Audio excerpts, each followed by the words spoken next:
Suku bunga tinggi ini seperti apa tanggapannya terhadap daya tarik pasar keuangan Indonesia?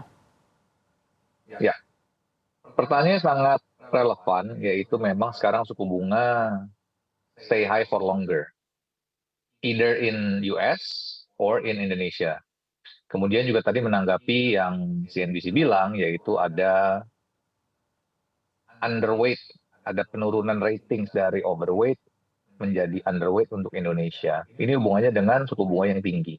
Satu, suku bunga tinggi memang sekarang masih here for now, tapi kita akan lihat, saya bilang sampai at least maybe late this year atau early next year, US most likely akan cut satu kali.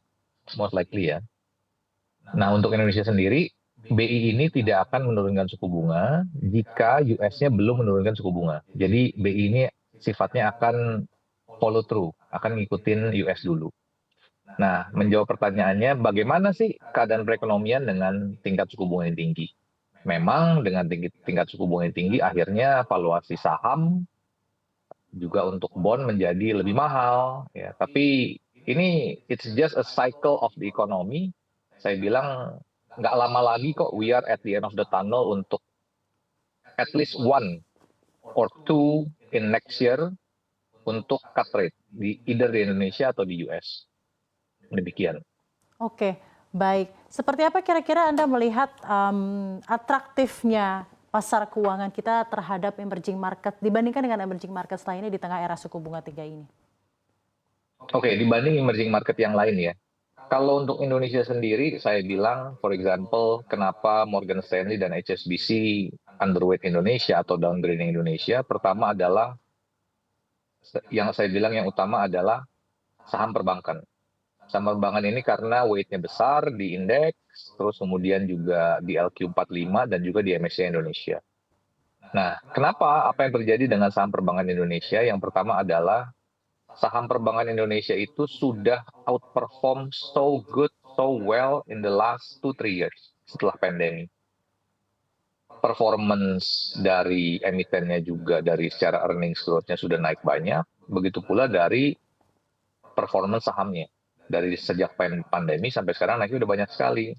Kemudian apa yang terjadi tahun ini adalah angka konsensus itu sudah terlalu tinggi. Angka konsensus itu overconfidence. Sehingga saat angkanya sedikit di bawah konsensus, kemudian yang terjadi adalah foreign terutama overpunish all of these banking stocks. Ya, padahal sebenarnya problemnya itu is not that crucial, atau problemnya it's not a structural problems. Problemnya di perbankan ini adalah nilai provisi dari perbankan ini terlihat memang naik secara year on year. Nah, kenapa bisa begitu? Setelah kita expansion selama 2-3 tahun adalah wajar saat your loan itu harus menerima extra provision. Sehingga angka net profit, yaitu setelah dikurangin provisi, angkanya ini slightly below dari angka konsensus. Ya, sehingga yang terjadi sekarang ada lumayan outflow dari foreign. Sebenarnya sih problemnya sih nggak structural ya saya bilang.